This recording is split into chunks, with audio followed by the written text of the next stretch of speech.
Hello, I'm Deborah Curry, the CEO and President of the FICPA. And I'm Sarah Sladek, CEO of XYZ University. And I'd like to welcome Sarah here today. She addressed our FICPA Council, and we were discussing all of the issues related to the next generations. And Sarah is an expert in this topic area. And I wanted to ask Sarah, who are the most prevalent workers in today's workforce? The workforce majority is now the Millennial Generation, which in 2018 will turn between the ages of 23 and 36. Okay, because we previously had assumed that the baby boomer generation was still the prevalent group in the workforce, right. And that's not really true. Right, no, the baby boomers at the end of 2015, they ceded the majority to the millennials, but this is part of this huge change. It's the largest shift in human capital in history because boomers were the majority of the workforce for 34 years. So that brings about a change in how we are working in our businesses today and how we work with each other. So what would you say is one of the biggest changes that we see from this next generation and how they work? Oh, wow.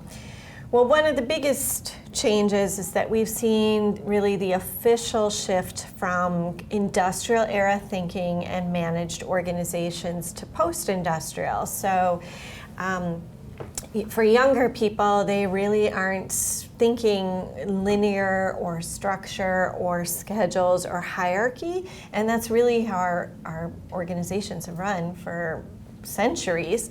Rather, they're thinking about ideas and innovation and collaboration and globalization, and so we're beginning to see a complete transition into the workplace and the future of work.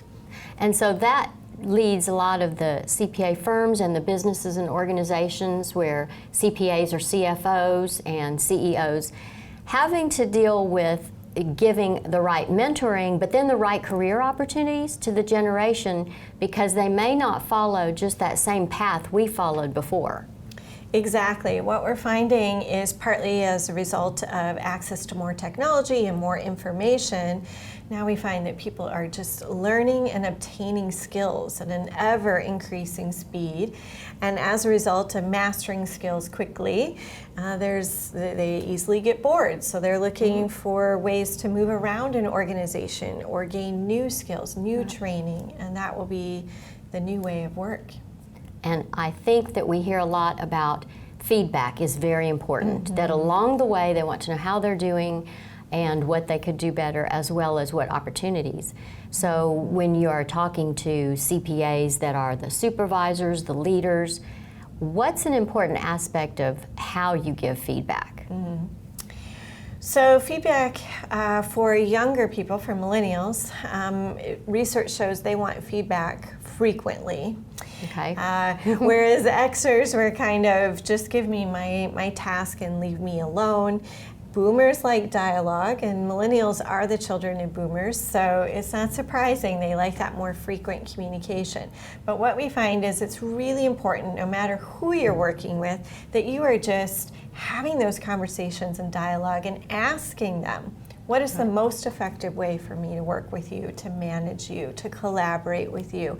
And it can't be just, it's my way or the highway anymore. Right. It has to be a relationship in order to retain all generations of talent.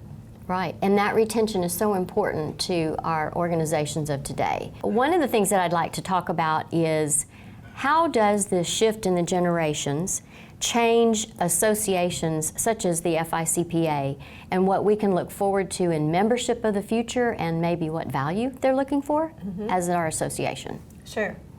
So what we've seen nationally is that membership has really changed in recent years. We've seen a decline in membership nationally since 1994.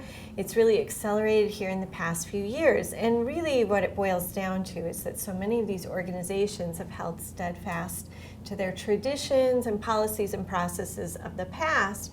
And now that we've experienced generations that literally represent disruption and have come of age during disruption, they're wanting to come in and seeing the associations through really different lenses.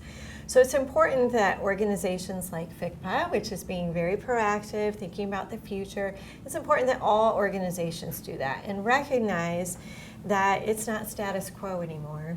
We have to evolve with the times. This is a new century. We have new generations at the helm, and that if we want to establish something that stays relevant for generations to come, we have to engage those younger generations. And the engagement is what's so important to the value for members of an organization. Mm-hmm. And I do think that the different generations want to engage in different ways. I think that the younger generation likes activities-based, mm-hmm. and those activities that have meaning. So could you comment a little bit about their desire to join in an activity that has maybe a community outreach? Right, absolutely. So what we're finding is that association membership is evolving into two core categories. Number one, when we talk about value, there's this real desire for leadership development, career development, skills that will equip them towards greater success going forward. And this idea of being part of a bigger cause, right, or a purpose, and an opportunity to make a difference in their community or their industry. Okay, so that begs for all of us on the leadership of the organization to think about, while holding to your core values, you also have to accept change, identify it, and be able to provide a new service to incoming members that want something different. Exactly. Well, with your help, hopefully we'll address more of that and be able to come up with some additional ways of meeting the value to those new members. Yes, all right. absolutely. Well, thank you. We appreciate it.